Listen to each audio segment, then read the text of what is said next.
Hi, welcome to Sugar Free. This is a reading for the full moon on the 30th, 31st of August 2023, depending on your part of the world. So yeah, full moon in Pisces.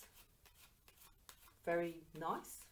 I would have thought that's a very natural place for the full moon to be, in the watery sign of Pisces. So let's have a look and see what we can see. Now I'm using two decks today. I'm using the Major Arcana of the wonderful ancient Italian tarot. There's the High Priestess, for example. Beautiful tarot. I've been working with this pack for a long time. And then here face down, I've got the Minor Arcana of the Rider-Waite, and I've split it into its suits. So I'm going to pull three Major Arcana cards, possibly four, we'll see, to get the kind of overall picture. And then I'm going to clarify each of those Major Arcana cards with one from the Pentacles, one from the Wands, one from the Swords, and one from the Cups, to get a kind of, to sort of drill down into the energy a little bit more. So one last shuffle of the Major Arcana, let's go. Thank you for joining me, by the way. Yeah, lovely to be back. I've been running this channel for quite a while, but had a long break. I've resurrected it, so yeah, thanks for joining me. If you like it, give it a like. If you've got anything to say, leave a comment. You know what to do.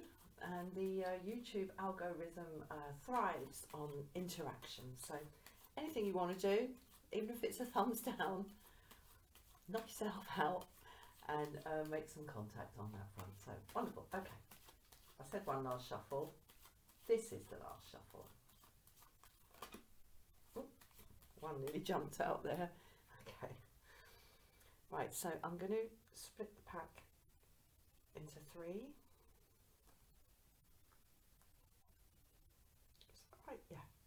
Okay, and let's pull card number one. Okay, card number one is the Star in reverse. I take reversals in the Major Arcana, but I don't take reversals in the Minor Arcana. Card number two is the Hierophant in reverse. Card number three is the Hermit.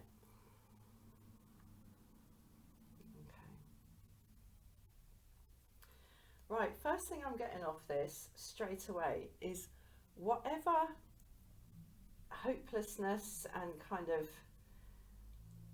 chaos and anarchy might seem to be rolling things for you at the moment, nothing can touch your soul. This is the Hermit, the soul. He's got one stick to help him with gravity, which he's been negotiating for a long time, as we can see. And he's got one lamp with one flame. There is only one light. There is only one soul. And nothing but nothing can touch it. It is immortal. It is eternal. And the machinations and the drama and the comings and the goings of this world just bounce off it. Okay, and I guess maybe, I mean, I'm a Buddhist, so I believe in reincarnation. We don't necessarily come back as the individual that we are. In fact, we don't come back as the individual that we are. But we come back due to the waves of consequences that we have created by our actions in this life. When there's unfinished business, basically, on the vibrational front, we keep coming back because we've got fish to fry. But the soul is the soul is the soul. It makes no flipping difference whether we come back as a cockroach or a king. It's immaterial. The soul is the soul is the soul. It's the energy of being. That's it. So have confidence, I would say, with whatever is going on here. I mean, the star in reverse, I'm never particularly happy to see that.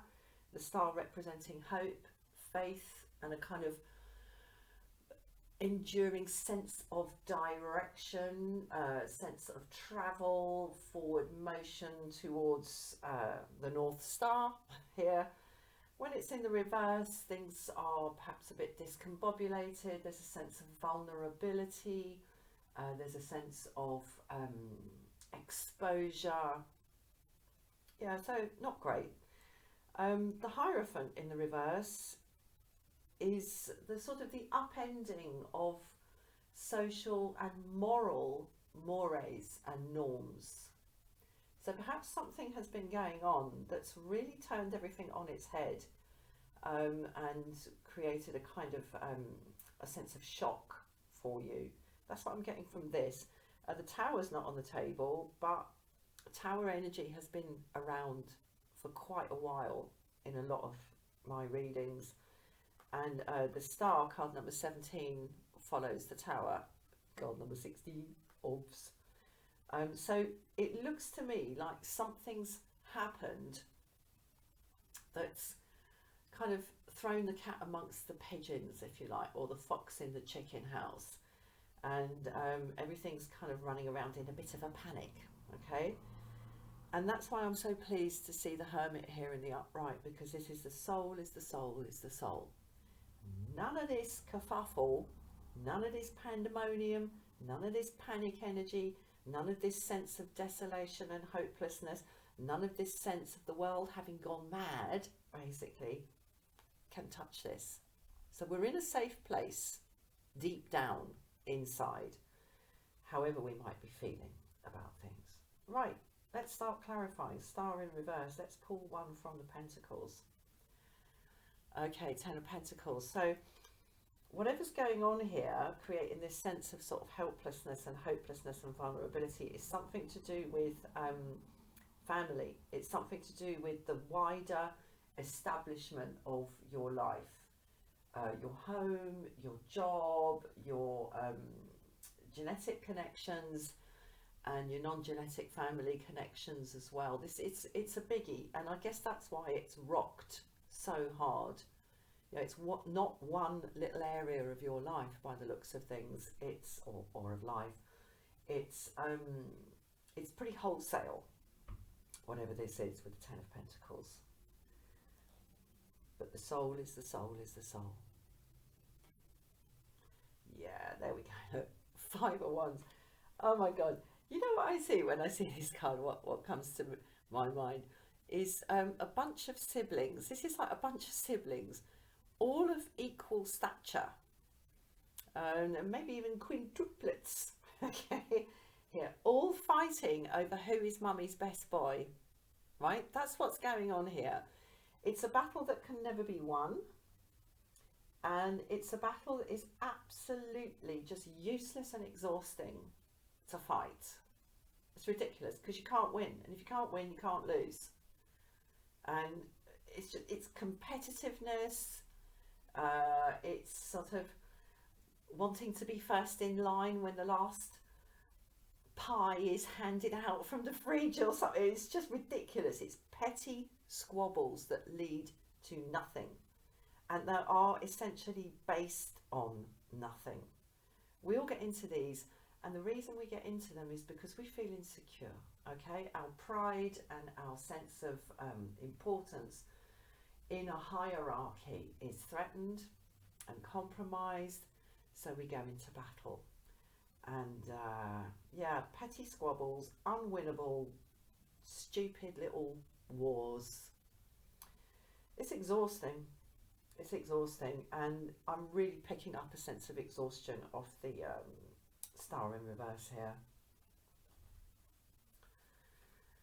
Okay, Four of Swords. Now this to me links up with the Hermit here. Deep down inside, there is a kind of restful energy. Nothing can touch this. It's always interesting to me that the swords are split into this group of three here, hanging over the knight.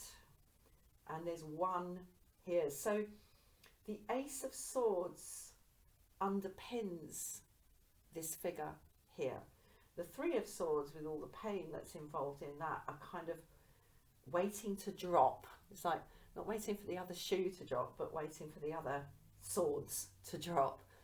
There is stuff that isn't being said. There are things that we are barely allowing ourselves to think even, okay? And that's represented by this single sword underneath here, because we're afraid of the painful consequences of thinking, let alone saying or actioning what's going on inside. Outside of this very, very kind of quiet, almost reverential space is the sun. And we know it's there because it's illuminated this stained glass window here in the most beautiful way. So we've got this kind of monochrome sepia kind of thing going on here. But outside of that, life is going on and the sun is still shining. It's a very, very peaceful, beautiful card. But I do get the sense that there is some stuff in your mind and in your spirit about this, okay? And it's big because it's about this, the 10 of Pentacles, that you're holding back on. And really it's the first time I've seen that in this card here, sorry, in the Star in reverse. This is holding back. In the upright, it's flowing. And it's flowing from the source into the source. And we're interacting with the source in a very free and productive way. But here, it's blocked. It's not pouring, okay? Let's see what we get in the cups. Yeah, look, oh my God, 2 5s here. 2 5s in this Star in reverse. Yeah, real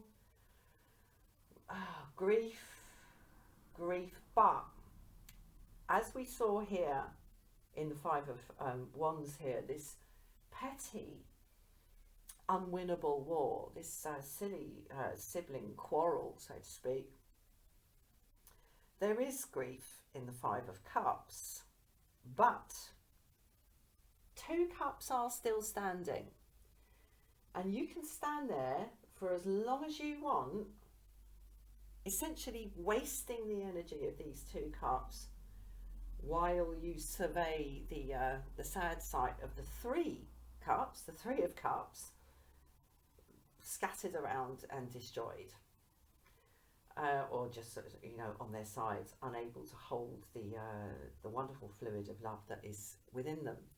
But 2 cups are still standing. So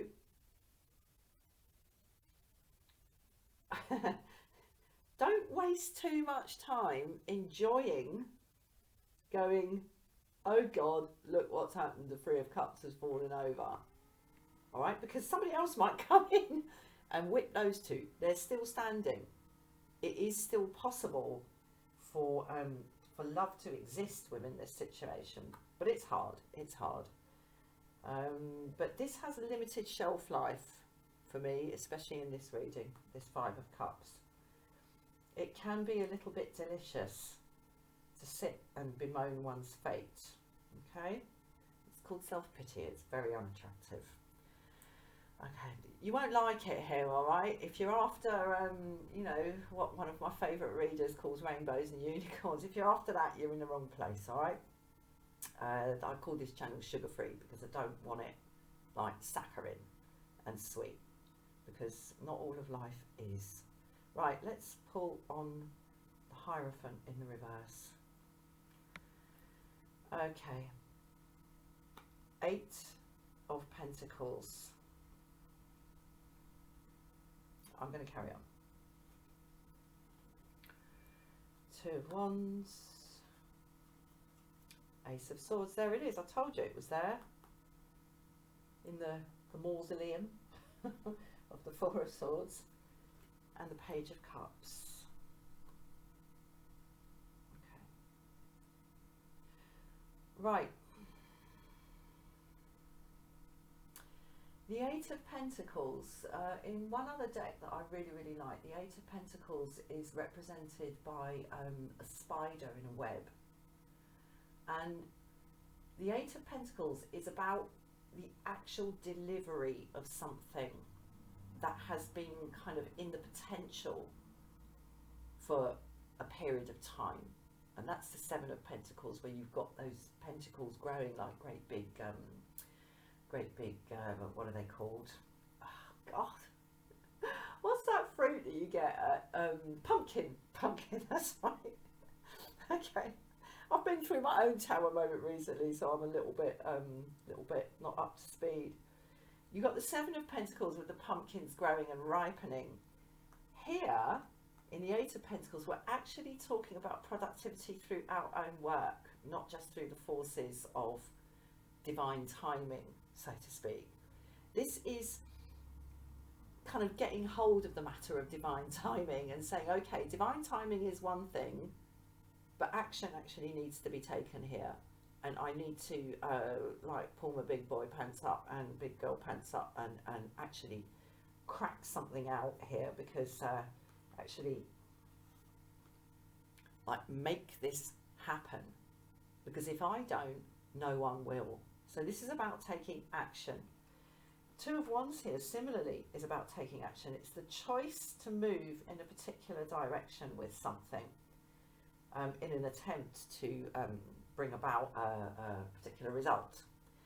And again, like in the Ten of Pentacles, the merchant here holding this holding this globe, and sort of surveying the waters in front of him and wondering where to go prospecting next.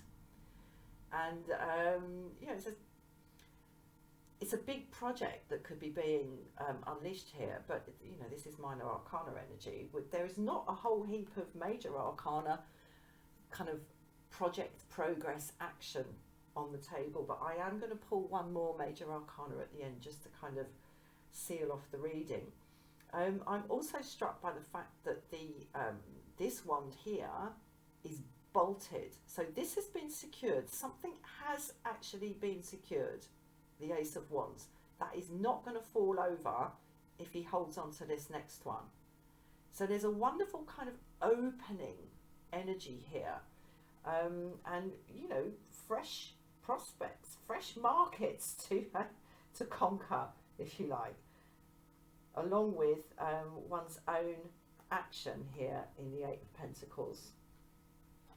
And like I said, Ace of Swords was lying under the plinth that this knight is resting on here in the Four of Swords. Whatever it is that you're keeping to yourself here in the Four of Swords, it looks like it is worth saying, but by golly, make sure you mean it. Make sure you mean it. And you know, if you're going to make any kind of comment on anybody else's actions, make sure you can back it up. All right, it's really, really important to do that, because the Three of Swords, as I say, is hanging on the wall here, ready to drop. So just do be aware of that. But you are, by the looks of things, spot on with what's going on inside your mind about whatever this situation is. And it looks like from here it is time, Page of Cups, to actually out it. Page of Cups is telling me here that a fresh start is possible, and a fresh start is always possible, no matter what's gone down. And that links back to me, for me, to this Five of Cups here, where this person is just mourning this loss here, ignoring the love inherent in the Two Cups still upright. So moving with kindness, okay, perhaps I'm going to call this reading the kindest cut. The kindest cut. Sometimes it needs to be made. Sometimes things need to be cut for healing to occur. The Page of Cups is a kind of innocent, playful sort of energy. I mean, who would have expected a fish to be in a cup? It's sort of faintly ridiculous, you know, it's a page, so, you know, it's not like massively far up the courtly ranks, but, you know, it's a start. It's a start, I'll put it that way. And it's light, it's good-humoured, yeah, it's kind. It's the kindest cut, and it looks like it's appropriate to wield this Ace of Swords. But as I said, make damn sure of your ground before you go throwing anything around in terms of words inspired by thoughts. Make sure your sword is sharp, because what you don't want is a flipping hack fest, all right? You don't want, like, Chainsaw Massacre, okay? You want it to be kind, you want it to be swift, and when a blade is really, really sharp, you barely have to apply any pressure at all, and you barely feel it go in, or so I'm told. So yeah, just some things to bear in mind.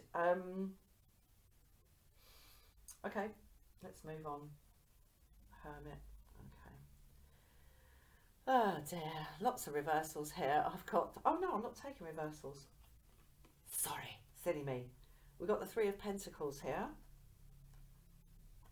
So I said the soul is the soul is the soul in the Hermit card here. We are, however, corporeally incarnate. Okay, we have our bodies with their apparent kind of edges. You know, if I rub my own hands together, I can feel that.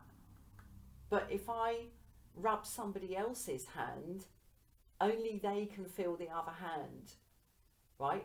If I kick somebody else in the shins, I know it hurts through theory and experience because I've been kicked in the shins, but I don't actually feel it that time. And so it's the apparent separation of one entity from another, and the idea that one can act as an entity upon another that creates karma, that creates consequences, cause and effect, which keeps us coming back through multiple incarnations to work it all through until the true purpose of the soul, which is simply to be, by the way, okay, there's no need for war, until that is fulfilled, we will keep coming back. So despite the truth of this, that the soul is the soul is the soul, as incarnate, we need to collaborate and cooperate, and the spirit of that is here. And it's a three-way thing. We've got a three-way deal going on here.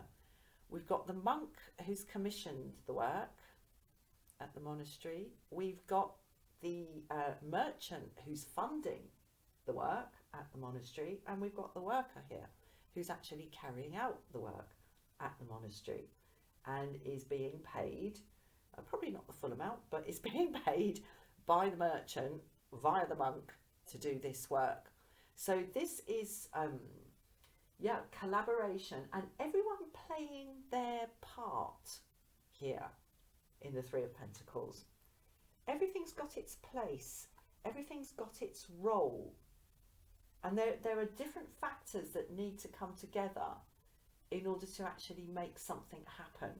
I mean, this dude would not work for free, okay? The monastery could not exist were it not for, well, it could, the building might exist, but it would fall down without the funds from the merchant here. And the merchant would not be able to hold his head up in merchant circles at the guilds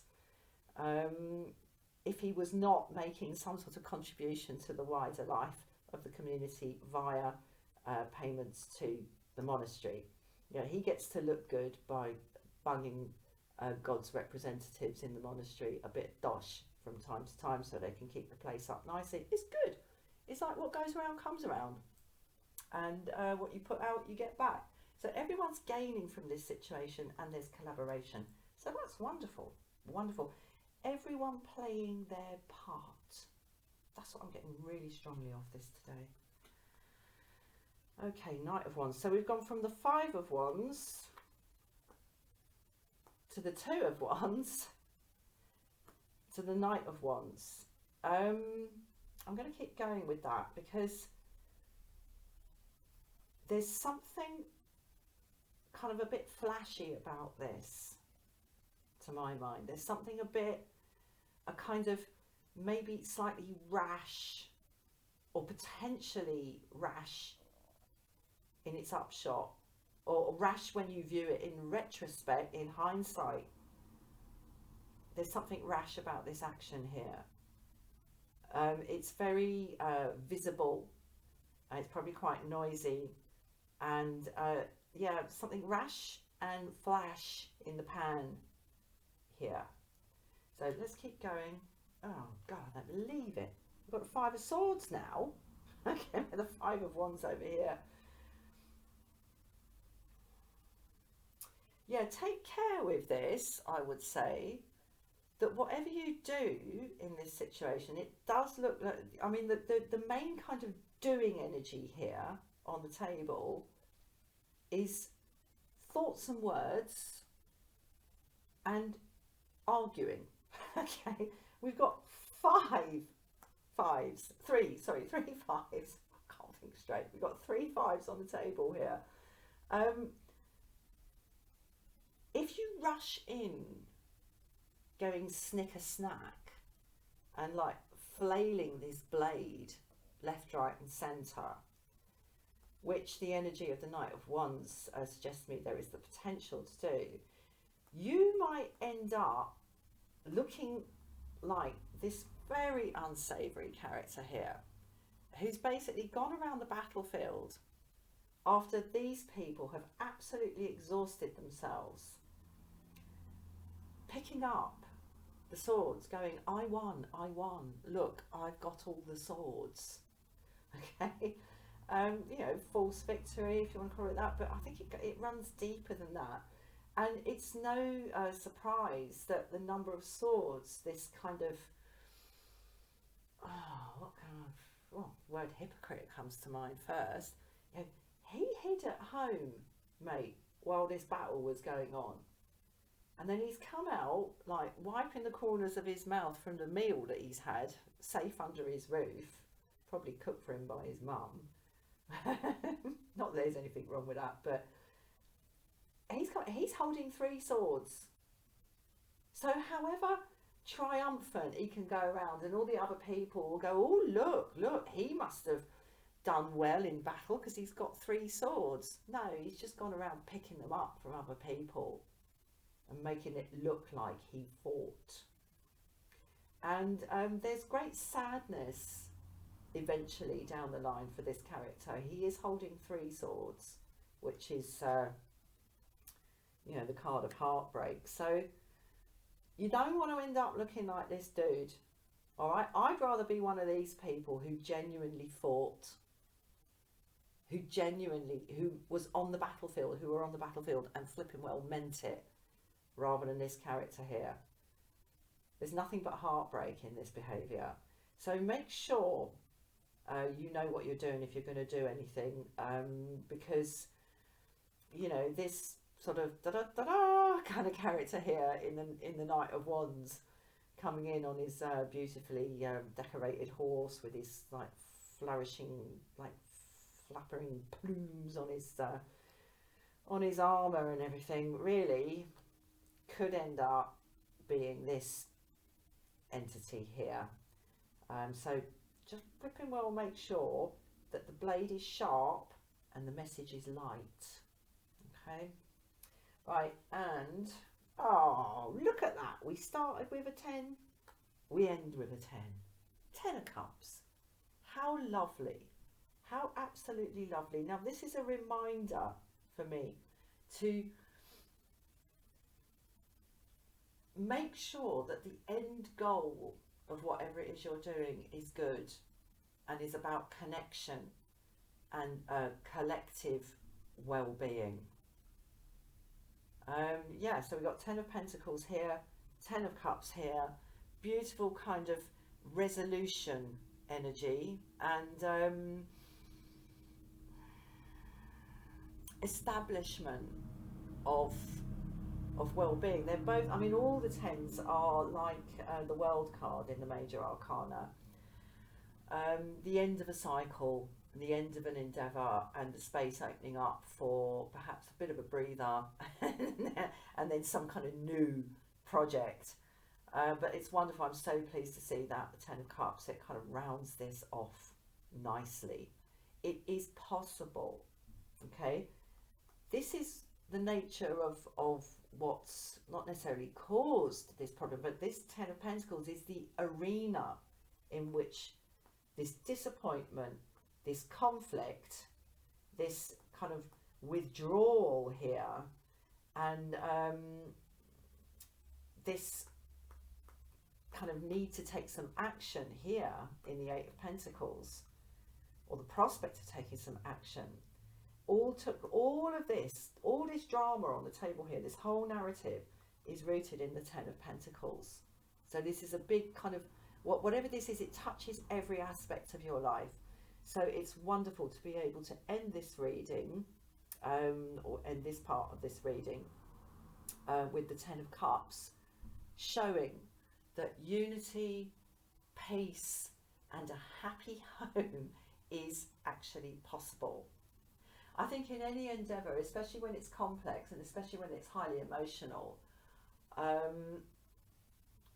it's really important when you're setting out to kind of get something worked out or get to the bottom of something or whatever. It's really important to keep a very simple goal in mind. You've got to keep your goal in mind, and you've got to keep that as simple and sort of unconditional as possible. You know, if you go into a situation to sort something out with a kind of complex and equivocal, not unconditional, unequivocal. If you go in with an equivocal and complex end goal in mind, a sort of, well, I'll if this then that, or maybe I would kind of like accept that as a result, but not really unless that. No, it's got to be really simple, really clear, and kind of pure and good. And I would say above all perhaps that there be ultimately nothing in it for you, but that the thing be sorted out. Okay? Because that's Five of Swords energy, that there's something in it for you. And that will simply lead to more drama, more karma, more karma drama. Okay, and it's just going to keep you bogged down in this sort of gloopy stuff that you've been bogged down in. And I am just seeing that behind both the Five of Cups and the Page of Cups here is fluid. They're both standing in front of a river. So something's been crossed. All right, some sort of Rubicon has been crossed, some sort of line maybe has been crossed. And that always throws up really kind of intense emotions. And it can be difficult when one is awash with intense emotions to think straight. But thinking straight is really important here, and that's what the Ace of Swords is doing here. Okay, so keep the goal simple, good, pure, and as I said, perhaps above all, disinterested. Not uninterested, but disinterested. Because if you're grabbing after something for yourself, the karma drama simply rolls on, and another line is crossed, and then you're into some new territory of gloopy, unpleasant stuff. So that's what we've got here. I think I'm going to leave it there. I was considering pulling another major arcana. Now I've said it, you want it, don't you? Here we go. Okay. Oh, Judgment. There we go. Judgment. Yeah, well, look, whatever this is like old business, old stuff, seemingly long done, long dead, long buried, like in those catafalques, I believe they're sometimes called.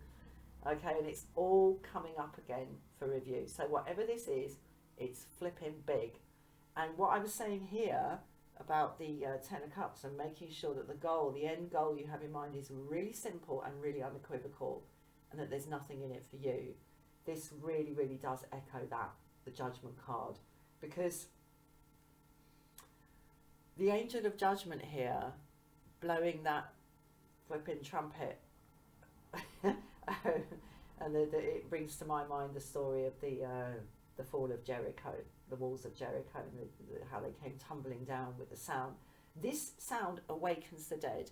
It awakens the past, it awakens the present, and it awakens the future. It's the clarion call, and it's the last step to be taken before the end of the major arcana cycle, being the world.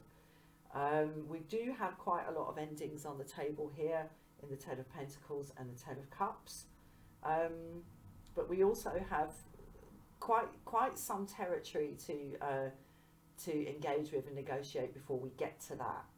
But that's the real essence and the real kind of sense of this whole business here.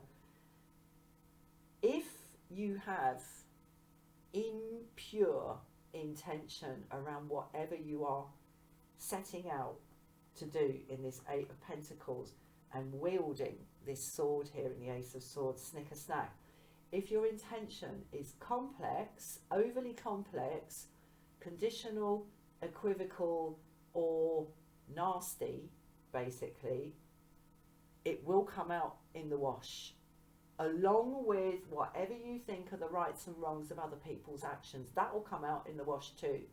It's all part of the wash. So make sure what you put into this karmic washing machine has had all the tissues taken out the pockets, all the coins and bits of pebbles and everything taken out the pockets, and the turn-ups at the bottom of your trousers, and that everything in there is colour fast, because that's the only way what you pull out of this washing machine, this karmic washing machine, is not going to be discoloured or covered in annoying bits of wet tissue. Right, on a rather domestic and prosaic note, I'm going to end this reading. Thank you so much for watching and listening, and I'll see you again soon. Bye bye.